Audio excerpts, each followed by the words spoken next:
Man, what an episode of Monday Night Raw last night, ladies and gentlemen. Very much enjoyed the show, man. Very much fun show, if you ask me to say. It's including a great end, a phenomenal end, actually, and actually a very good start, if you ask me, division, believe it or not, ladies and gentlemen. Kind of shocked by that for sure. We're going to discuss that basically on Limits recap, hopefully tonight at some point, but if not, probably early in the morning to say the least. Anyways, what is going on, everybody? Welcome to episode Lucas E. Allen 1080 on YouTube, which is LimitsCenter podcast here Tuesday, March 4th, 2026. Or anything else, follow me on social media, Twitter, Instagram, TikTok, and Facebook at Lucas E. Allen 1018. Also, Lucas E. Allen on Instagram and TikTok.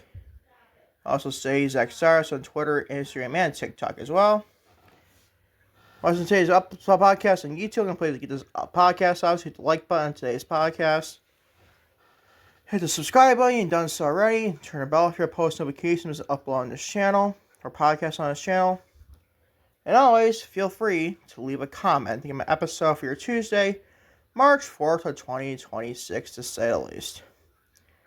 Before I get started with today's podcast, what are we discussing in today's podcast? So, the Jade Cargill smear campaign online been fucking ridiculous, dude. I mean, damn, left and right look at dirt sheets, like 1 minute's a work, 1 minute's not a work, and also just fuck Jade Cargill this, fuck Jade Cargill that, fuck Jade Cargill as a human being, and stuff like that. You know, non-stop, we don't see 1 ounce of Rhea Ripley hate minus like a select few people in the IWC. I'm not saying you should hate either one. I'm not saying you should hate Rhea Ripley either. You should probably not hate neither of them. It's none of your fucking business. The IWC, you get at the point, the idiot wrestling community picks and chooses who they want to defend, to say the least. Granted, I do that sometimes too. I have the real truth to back it up for most part, to say the least. Obviously, because I do my research more times than not, unlike some idiots in this idiot wrestling community, obviously. We'll discuss that though eventually. We're discussing first, though, backstage news on Royce Keys' WWE status. You know, that guy was potentially getting compared to basic Bobby Lashley, be the new version, but younger version of Bobby Lashley for WWE. Oh, you bunch of fucking idiotic fucking idiots online for an idiot wrestling community. We're going to be discussing that. Listen, WWE plans with Gunther at WrestleMania 42 are undetermined. Be discussing that. Also, since WWE has discussed WrestleMania 42 match for both Sami Zayn Trick Williams as a one-on-one match. Be discussing that. Speaking of Jade Cargill, we're going to discuss it right here. Jade Cargill and Rhea Ripley situation is not a work. And get this, ladies and gentlemen, Cargill reportedly has rubbed WWE talent the wrong way. Who does that remind you of, ladies and gentlemen, got this sort of accusations and shit? I'll give you a hint. She's in AEW right now in the same title Jade Cargill has won the past in AEW and outdueled her TBS championship reign. Talking about Mercedes Mone, the former Sasha Banks, obviously. And obviously. Getting the same type of freaking accusations, I'm not thinking it's a Blair Black thing at all. It's just fucking ridiculous how it's always this, the black women getting the hate, bro. I think Jay should freaking just take this and run with it. She really should. You know, it's all the hate and online for Jay's beyond ridiculous if you ask me. I'm saying this as a white human being. I am this as well, by the way, people. We're going to be discussing that, though.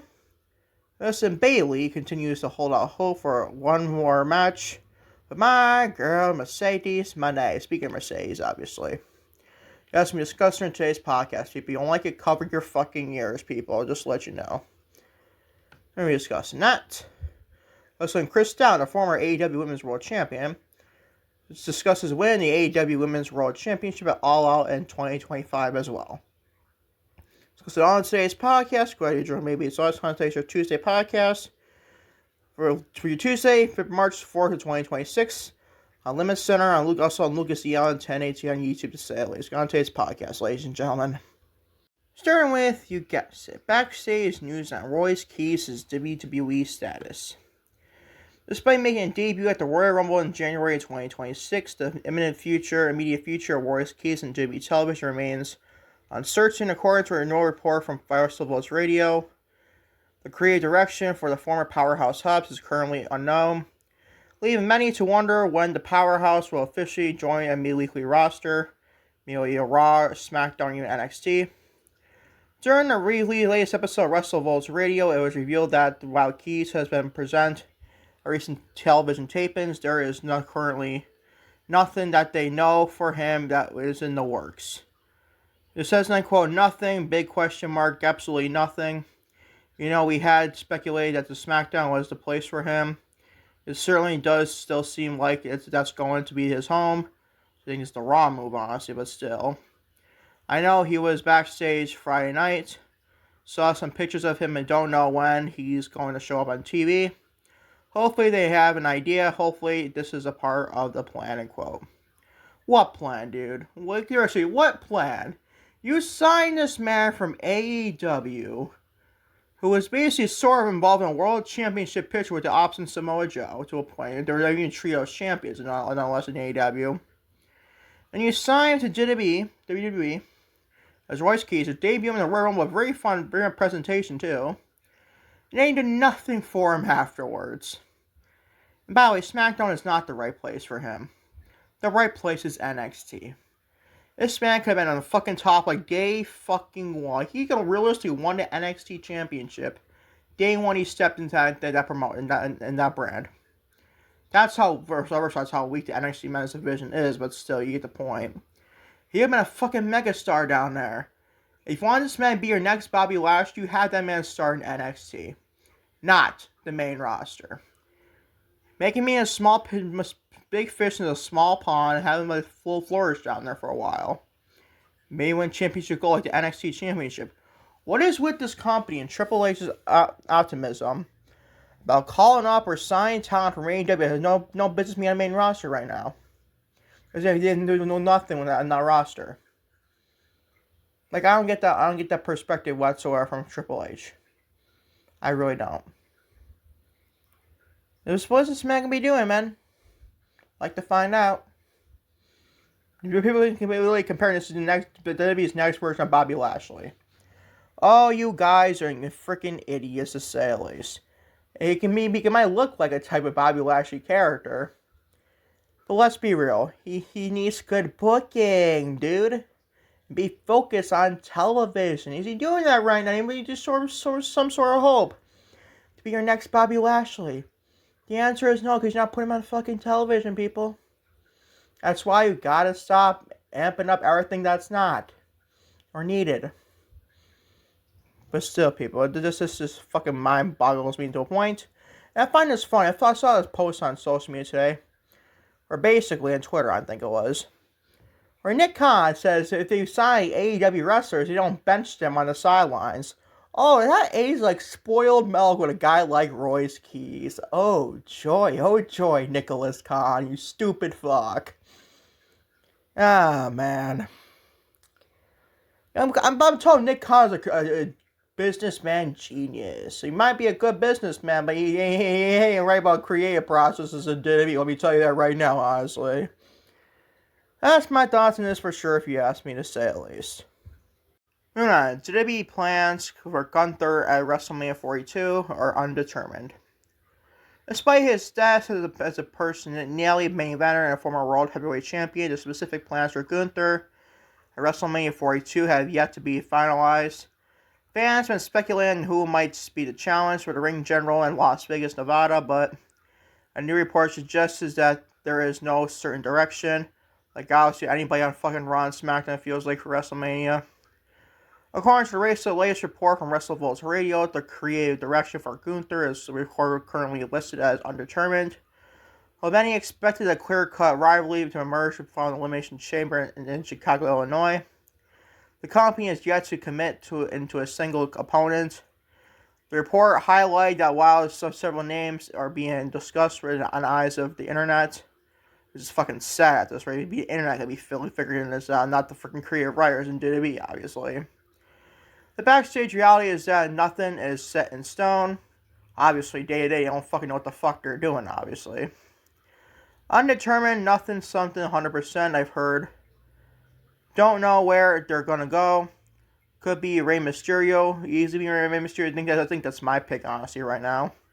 especially with this Dragon Lee stuff going on, like I just mentioned. These few and Dragon Lee, me and Gunther. And Oba Femi, if it's not Oba and Brock Lesnar and Brock. Can't see it being Gunther and Brock at this point. But we talk about on WrestleVotes Radio how they made a point to throw Gunther out of the building before Brock Lesnar opened the challenge up. So maybe that still has some juice to it. I don't know. I would imagine, at some point, Gunther's three choices, at least, in the eyes of the internet, right? Rey Mysterio, Brock Lesnar, and Oba Femi. I don't think you do Oba Femi and Gunther anytime soon, honestly. Not for a long-ass time, honestly. At least a year, honestly. One of the primary names mentioned in the reports did be Hall of Famer Rey Mysterio. Like I just mentioned, I think Rey Mysterio is going to want to be facing Gunther at WrestleMania. I think that's the case. And if Gunther is probably trying to take another wrestler's career, honestly, I think Rey Mysterio is the type of guy that would be doing that type of honor for Gunther. And obviously, Rey Mysterio is the type of guy to go against a big underdog babyface against a very small guy, against a big giant, like the David versus Goliath situation. Granted, Gunther, like Rey Mysterio is a veteran, Gunther is basically sort of like a rookie to a point. He's a rookie whatsoever, but compared to Rey Mysterio's age and veteran status, he's kind of in the rookie eyes, and some people not in the internet to say at least. So I wouldn't mind Rey Mysterio and Gunther WrestleMania at all. And it'll be a pretty fun match. It's like speak WrestleMania worthy. It's from eye of the beholder. But I think Rey Mysterio is going to probably wind down his career. I think honestly his last match would be with his son Dominic Mysterio, but still. I feel like Dominic has something implicated for WrestleMania differently than probably with Finn Balor and stuff like that. So probably Rey Mysterio and Gunther, especially with Gunther feuding with Dragon Lee in the LWO right now, probably something interesting if you ask me. So if you update on Gunther, if Bayley gets his WrestleMania match to say, at least knock on wood gets injured. Hopefully that's not happening, but still, knock on wood. Bit ass knock there. Holy shit, man. But still, keep updating going forward with Gunther. Moving on to WWE has discussed WrestleMania 42 match for Sami Zayn Trick Williams, the one-on-one match. According to a report from BodySlam.net, one of the matches are currently being discussed for the SmackDown side WrestleMania 42. Involves a rising star and seasoned veteran. According to sources, WWE has discussed the idea of Trick Williams versus Sami Zayn at WrestleMania 42. Williams and Zayn have had several interactions with each other since Williams got called up to the main roster. Outside of a house show matches, Williams and Zayn have only been in the ring once together on TV and undisputed WWE Championship and contenders Fatal 4-Way. Obviously, at Saturday night's main event for January 24th of 2026. And obviously, Sami won that match to face Drew McIntyre at the Royal Rumble. So I don't mind that match being taking places for WrestleMania. Do I think it's like a WrestleMania worthy match? No, I don't. But at least it's like something to get Trick Williams on a WrestleMania card. Also, Sami Zayn do something to do a WrestleMania, say at least. Until he probably has better implications for next year's WrestleMania 4th. You're probably going for a WWE World Heavyweight Championship or even undisputed WWE Championship for sure. Especially at that being in Saudi Arabia too. This should be interesting, so I don't mind to see it. It's probably going to build that match, honestly, for WrestleMania between those two guys. But I don't mind no whatsoever if you ask me. So I'll keep you updated when Sami Zayn and Trick Williams are all confirmed for WrestleMania 42 in Las Vegas. Yeah, should we get started with the obviously biggest story of the IWC this lovely evening? Jade Cargill, the reigning defending WWE Women's Champion, and Rhea Ripley's situation is not a work. And Cargill reportedly has rubbed WWE talent the wrong way. Not the first time we've seen this for a woman like Jade, honestly. The ongoing social media dispute between WWE Women's Champion Jade Cargill and challenger Rhea Ripley is reportedly a legitimate real-life conflict. According to a report from PW Insider, recent public interactions between the two performers were not part of a scripted storyline devised between the WWE creative team. The report from PW Insider details the backstage reaction to the explicated detention.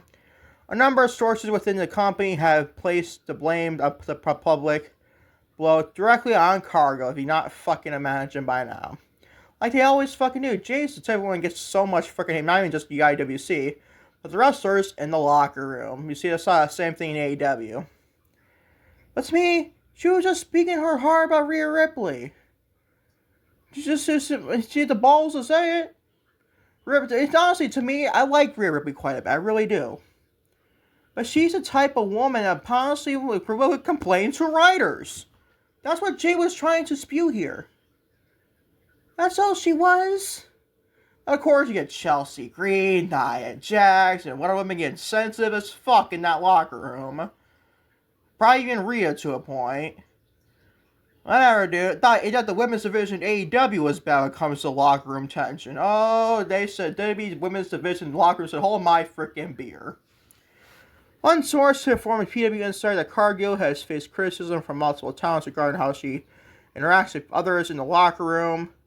The source noted that Cargill has a history of rubbing others the wrong way. Consequently, when the public back and forth with Ripley commenced on social media, it was not difficult for other performers to want to jump in and voice their own opinions on the matter. Like, their fucking opinion really truly matters, honestly.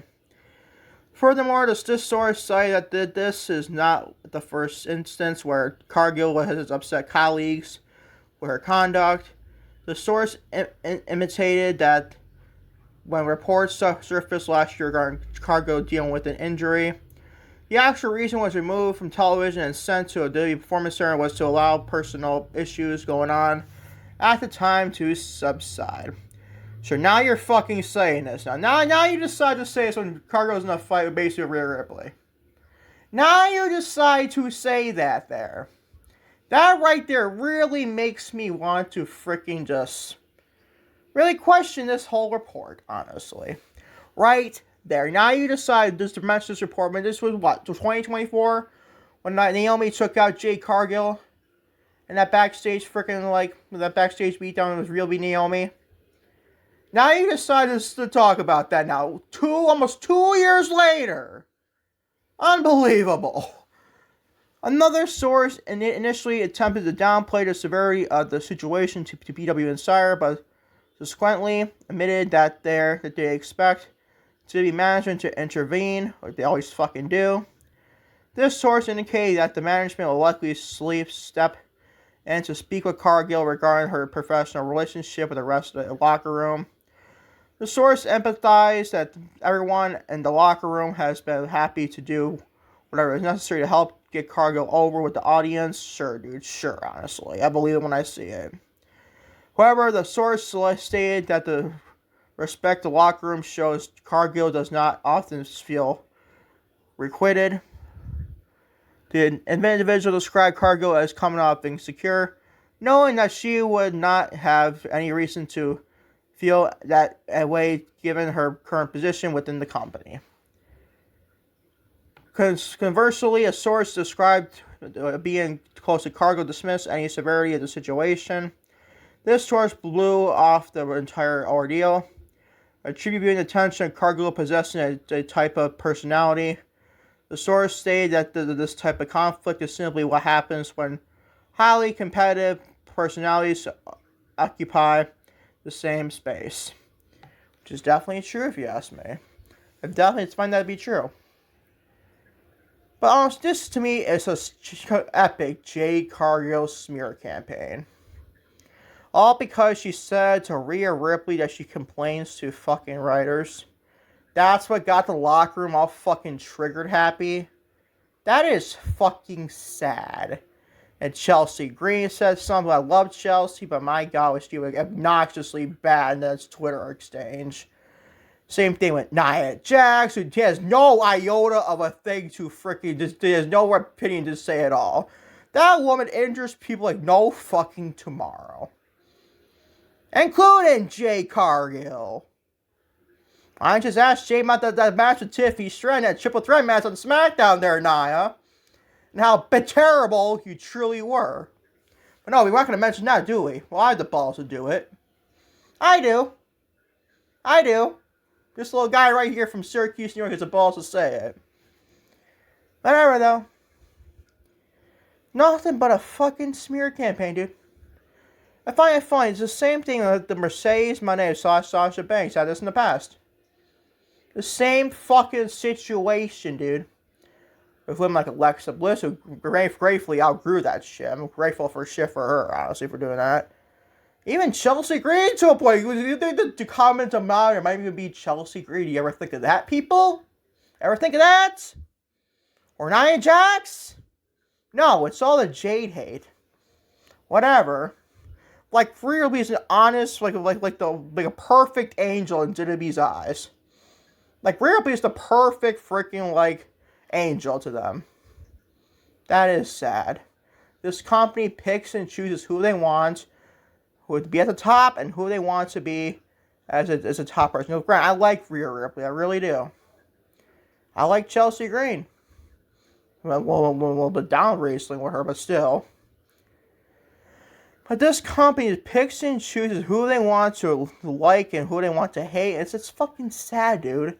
It really is. It really fucking is. Is Jay like a perfect person in this either? No, I'm not saying that.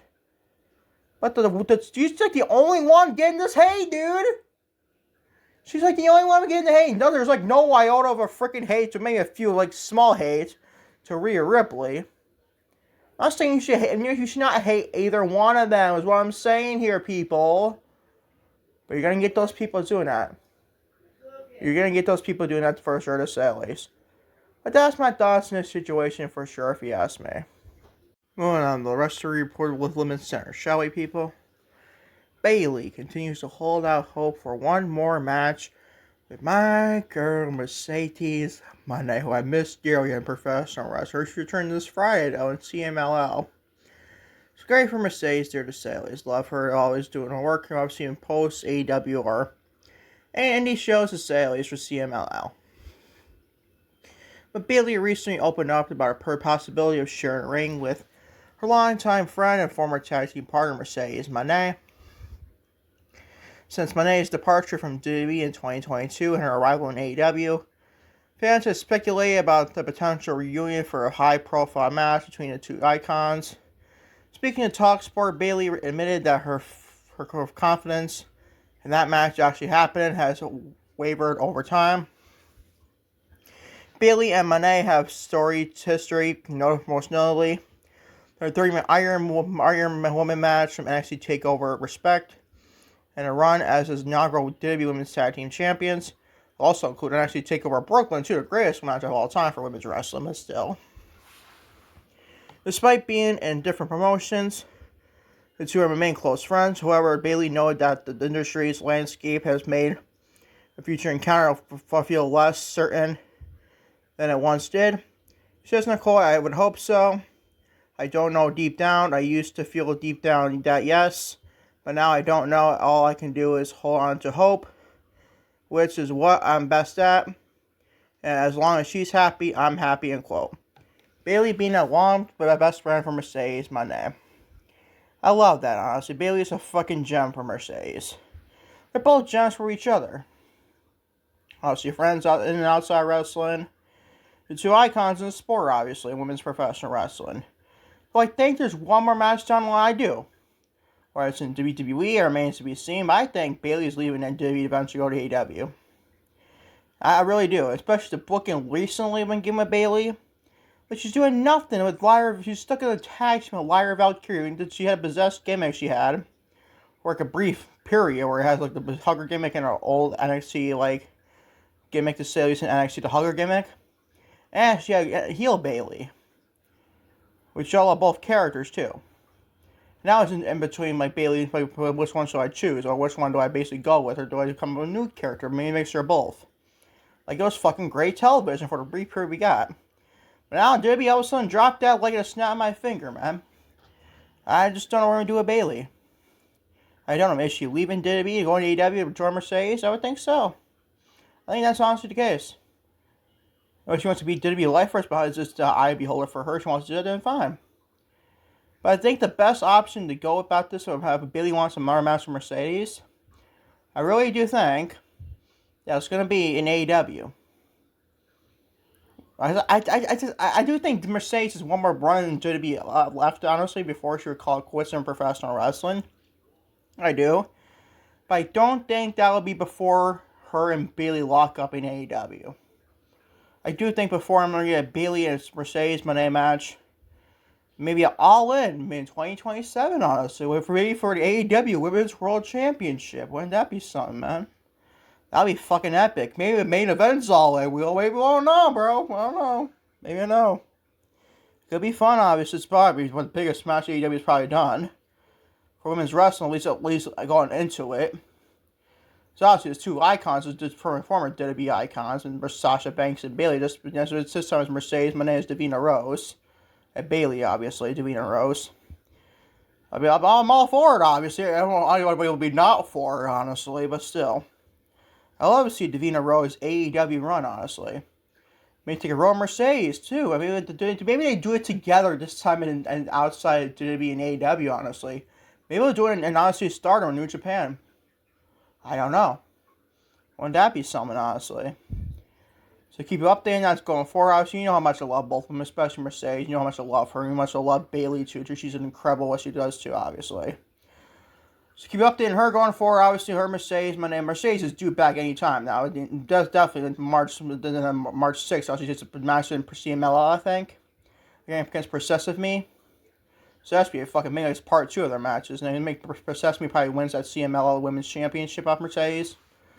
Poor Mercedes comes back and loses again, bro. And let's just get back to Possessive where she's losing the championships. So keep you updated going for her and also Bayley for sure, if you ask me. And finally, everyone, for your LimitsCenter podcast here Tuesday, March 4th, 2026.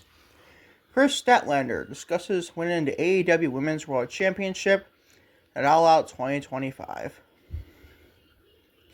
In a recent interview with Chris Van Vliet on Insight, former AEW Women's World Champion Kris Statlander opened up her path to the top of the women's division. Statlander captured the title at AEW All Out by defeating Thomas Toni Storm, Jamie Hayter, and Tekla. Made that the victory felt unexpected and somewhat poorly timed given the chaotic state of her character's narratives at the time. But it's definitely fair if you ask me. Statlander described the weird feeling about how winning the championship when she already embroiled in multiple other storylines, including a few with the Death Riders and shifting dynamic with her and the Babes of Wrath, teammate Willow Nightingale. System Cole, I feel like actually winning the championship kind of came at a really weird time for me. It almost didn't feel like that was the right time because the way Toni Storm went about making the match was like, you, let's go, do it. And we're like, okay, so it's kind of like taking advantage of an opportunity. Meanwhile, I was still getting harassed by the Death Riders, and I was still trying to sneak my way into of dealing with them. And then the up and down situation with Willow and then me, and her were kind of a thing. It was a really, really weird time where I was very unsure of what I wanted to do, what my path I wanted to take.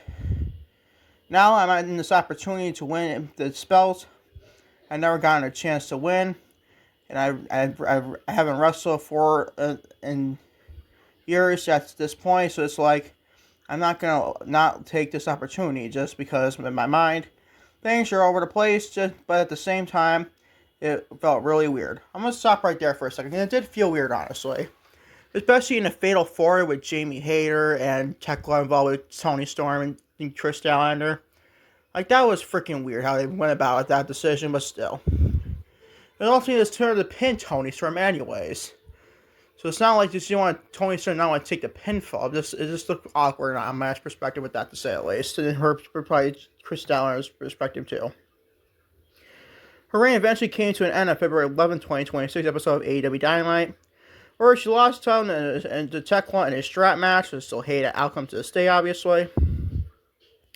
The loss came to interference in a Triangle of Madness, and in Statlander's reign in 144 days. She says, and I quote, "It was like just kind of like, well, I guess we're here. So okay, now it's kind of been an uphill battle trying to cement myself and find myself while also putting myself and showing everyone who I am as a world champion. So it's been a really odd time," end quote. She has right to feel that way, because I feel the same way too. Like, Statlander she literally beat Toni Storm again after this at Wrestle Dream. And then she beat Mercedes Mone at Full Gear. And her reign was still not the greatest at all. Like, they botched Statlander's match since Mercedes at Full Gear. Ever since the great match she had Mercedes at Full Gear, that was basically the peak of her reign. That's all it was, and then it came downhill after that. She like, lost the tech clip, and eventually at February 11th episode, the Dynamite. Just very odd title reign for Kris Statlander. She beat the two biggest stars in that company, Mercedes Mone and Toni Storm. There's definitely alarming if you ask me there too. But still. Like, the big thing, we think about a lot of different reigns in AEW where it could have been what could have been, honestly, but still. That's my thoughts on this for sure, to say at least. That is your LimitsCenter podcast, your Tuesday, March 3rd, 4th of 2026, on YouTube, Lucas Neal 1018. Thank you all for watching LimitsCenter on YouTube, Lucas Neal 1018 for your Tuesday, March 4th of 2026. And catch you hopefully, knock on wood, later, hopefully by this morning, or tomorrow morning, or even somehow tonight.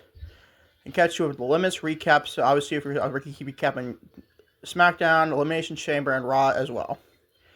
But until next time, trust me to be next time. Everybody, peace out, everybody. I'm out. Take care. Love you all big time, to say the least.